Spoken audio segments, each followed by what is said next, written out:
When you look at Y-D on the field today, you might notice they look a little different. They've worn these jerseys before, but this is the first time all season they've worn these. And Coach G says they're wearing them in honor of 4th of July. You can see they're a bit different here. Under the arm, they've got some of that paneling, some of that hash, red, white, and blue, and some of those stripes.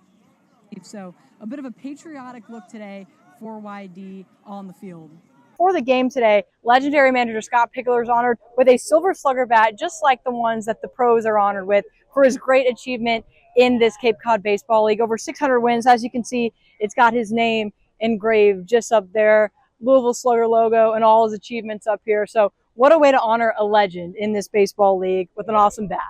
Something to look out for in this Y-D pitching staff is the walks. 12 walks today is the second most they've allowed all season. If you look at the teams in the East that have made the playoffs and you look at their walks, Y-D leads them, and it's not particularly close. Y-D has 45 more walks than Brewster. So for a team that's heading into the playoffs and really needs momentum, this is not where the pitching staff wants to be. These are gloves that they warm up with before the game in the infield. They're about 2 inches smaller than the normal infield glove, and this really forces them to be perfect in pregame. They have to be perfect not only with their hands and their positioning, but with their feet as well. And I'm going to demonstrate in a second. I'll toss this to you here.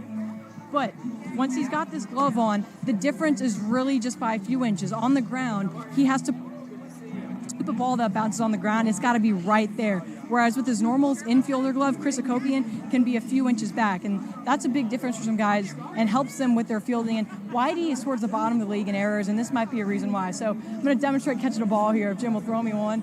There we go. You see, it's hard to grip. This is a tight glove, and it's really big in the glove, this baseball. So this is how the guys get better on the infield for those who are not able to see it before the game. You guys mentioned this a bit earlier in the game, but last season, Y-D's season ended at the hands of Harwich. And I asked Coach G about this. I asked him if it gave them a little bit more motivation in the series, and he said no. The game, baseball is already hard enough. If you start thinking about your opponent, it just makes the game harder. And the playoffs is all about your mentality, all about the mental aspect of the game. And as I was having this conversation with him, Chris Akopian chimed in and said, guys, it's me versus me always. Tyler Pitzer was honored as the Cape League's most outstanding pitcher, but he really wasn't ready for the moment. When he found out, he was hosing the field with Ryder Brooks, and Coach G calls over to him and says, you might want to get your uniform on because you're about to win an award. So he drops what he's doing, goes and heads to the bullpen, and as he's getting ready, they're calling out the award. He says it's probably the fastest he's ever put his uniform on. Took a minute, but the problem is he didn't have a belt. Chris Akopian is using his belt, so he had to borrow a belt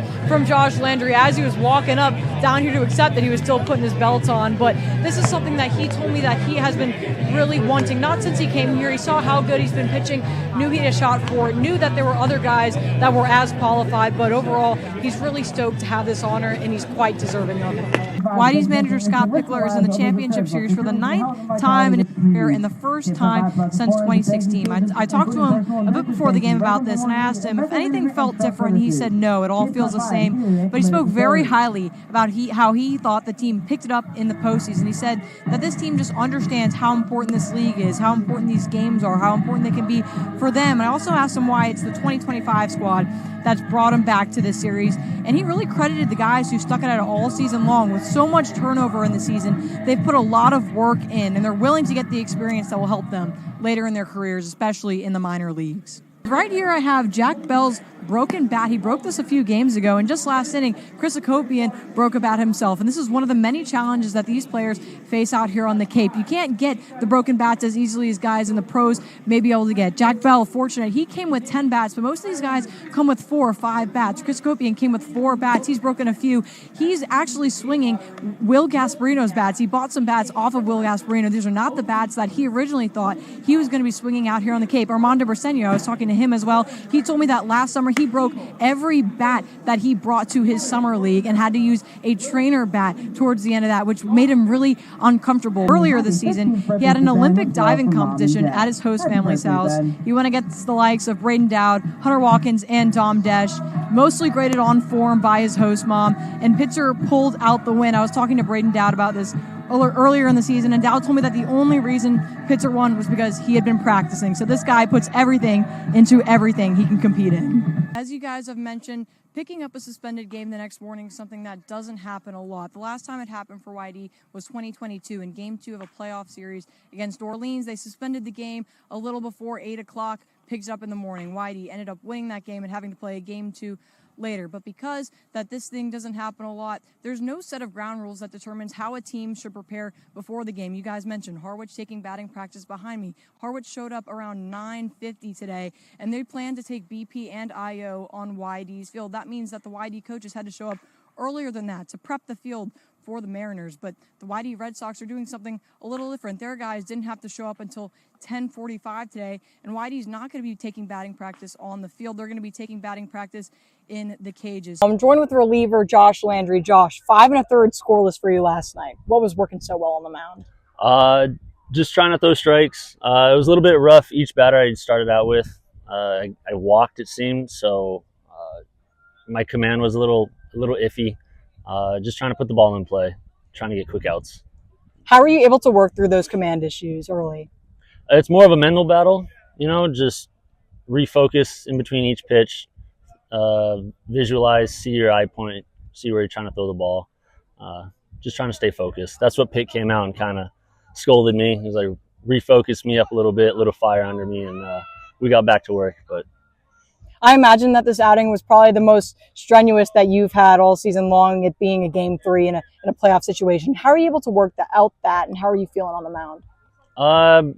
Luckily enough, I've had a handful of playoff games that I got to pitch in. I pitched at the World Series with my school, so I felt pretty comfortable. It's a very welcoming crowd. There's no real hecklers out here, so you don't really have to worry about that too much. But it was fun. Just enjoyed the environment, stayed present in the moment, just tried to execute pitches. Your pitching style is a lot different than some of the other guys we see on the Cape. You're slow throwing with lots of big breaking stuff. How are you able to use that to your advantage? You just have to land them for strikes. The extra pitches have to be extra. You can't leave anything over the plate. Jace saved me. There was a ball to the fence. He ran down.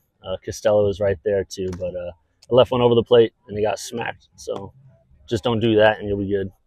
Now, turning towards today's game, this is the first time that Y-D has been in a championship series since 2016. How does it feel that you guys are the team that's able to do that?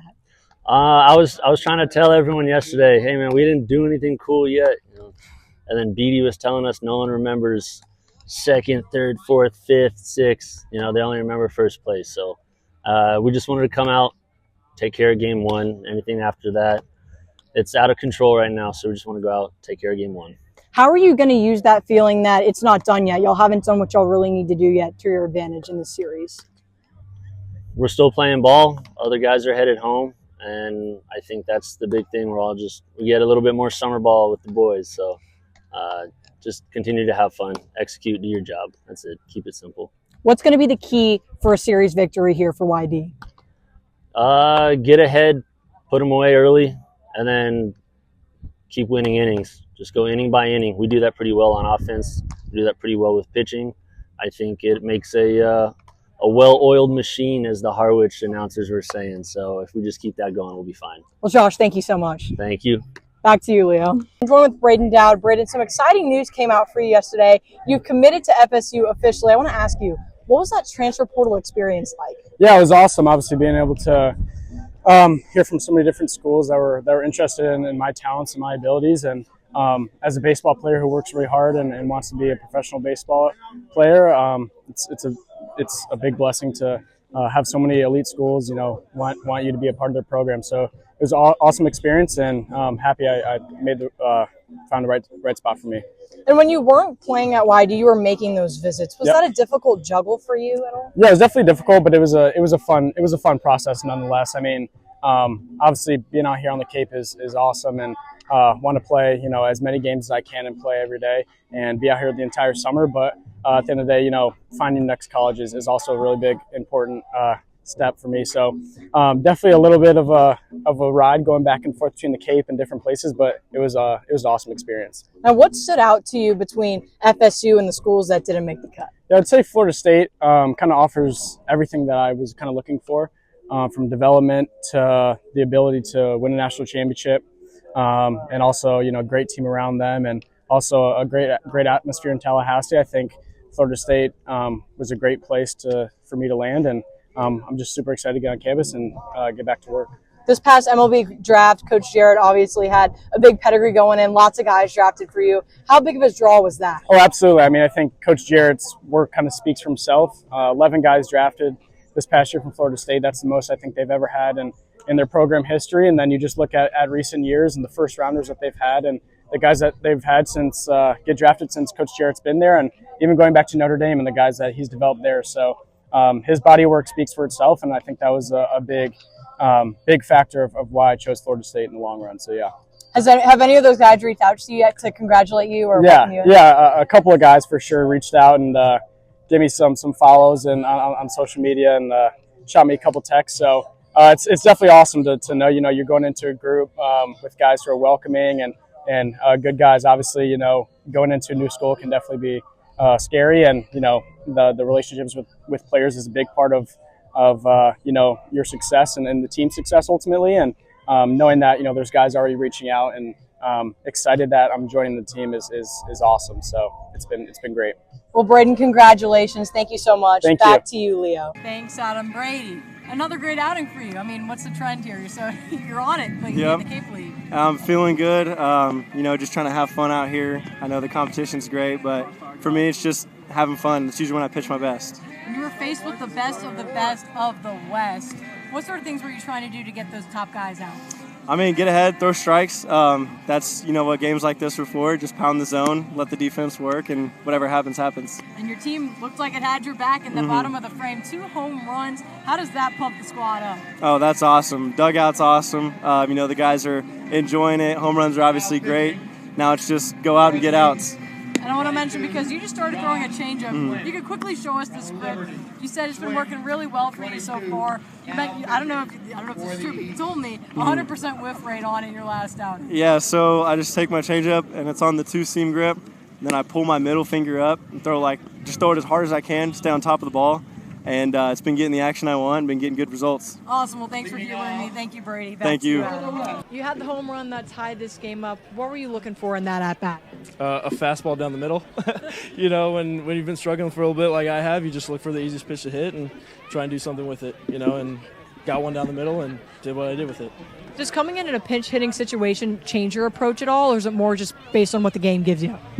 Hitting is hard. Coming off the bench cold is hard. You just try and get a pitch to hit, like I said, and you get a little practice with it, and you get more comfortable with it, and it gets a little easier. But you just got to try and do your best and get a pitch to hit, and make it happen.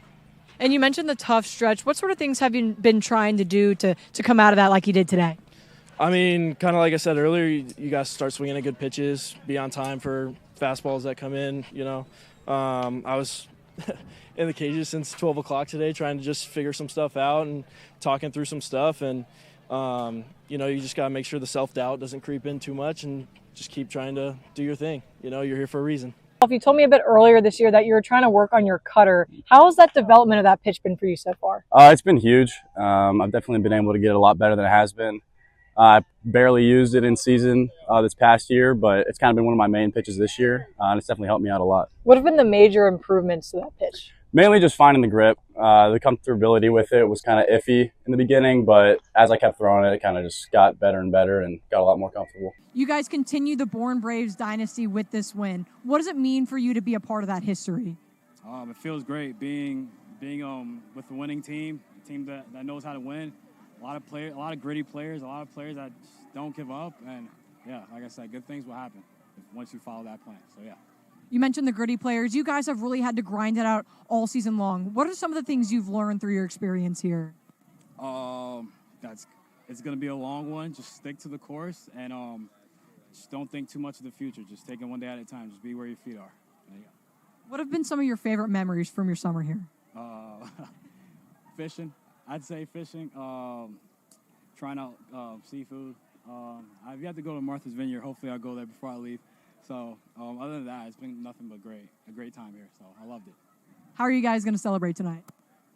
Oh, man. We're going to have fun. We're going to have a lot of fun and enjoy the night. And, really, really enjoy this one because we deserved it. It was a long summer. And yeah.